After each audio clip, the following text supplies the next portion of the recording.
Okay, dah rakam ah. Dah. View okey. Okey. Ni okey tak angle? Okey.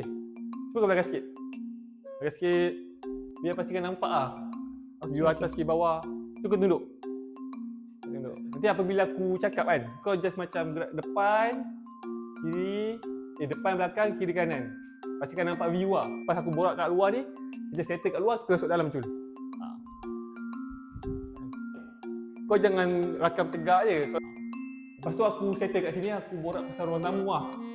Pasal-pasal ruang tamu, bebe, storytelling apa semua. Pastikan kau gerak je Bila aku cakap, kau macam depan sikit, belakang. Depan belakang macam tu. Dia tu gerak kiri kanan. Tak kisah lah. Faham Faham. So, nanti aku borak pasal store. Tangga tak tahu nak borak ke tak. So kita masuk dalam bilik ni. Borak sikit-sikit kan. Borak sikit-sikit boleh lah. So kita borak pasal dining area. Kita borak pasal dekat dining area. Borak. So kita terangkan benda-benda simple sini. Itu pun tu kita borak pasal bilik kat sini. Lepas tu kau masuk bilik ni. Okey angle kat sini. Sebab aku macam borak sikit.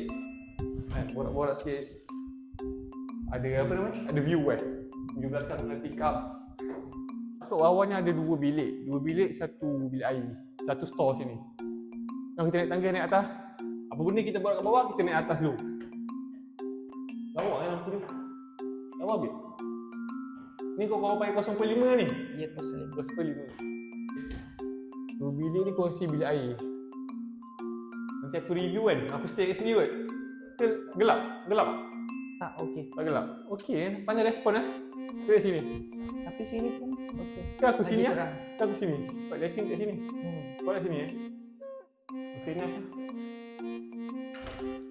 Ni dua bilik. Kongsi bilik air. Cantik tu. Okey kan bilik kan? Cantik tu. Okey. Tapi rumah Tengok bawah. toilet dia.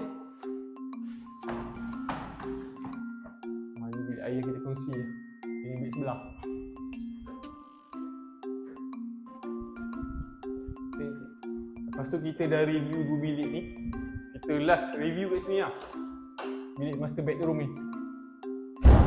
Master bedroom orang panggil kan? Betul. Bedroom. Review sini. Okey lighting. Okey. Tu aku bebe kat sini kan. Storytelling cantik. Tu aku rasa kat parking bawah aku ni lah. Aku call to action lah. Call to action kat bawah kat parking. Kau faham tak? Tak. Tak faham? Okey. Kita buat review. Let's go.